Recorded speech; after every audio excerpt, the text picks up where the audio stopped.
To set up your Realme Buds T310 with your app, first you will need to download a specific app from a Google Play Store called Realme Link.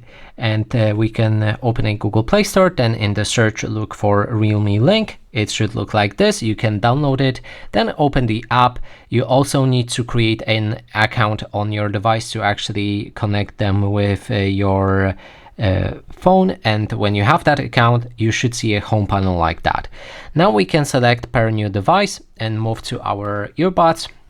Make sure to open the case and remove both of them.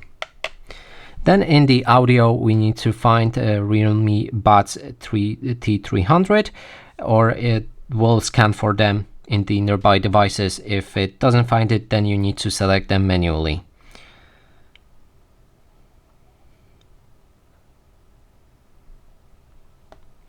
So I just found them.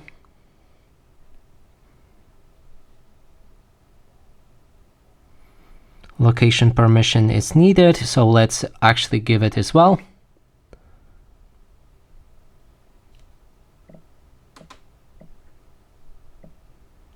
And there they are. We can pair them.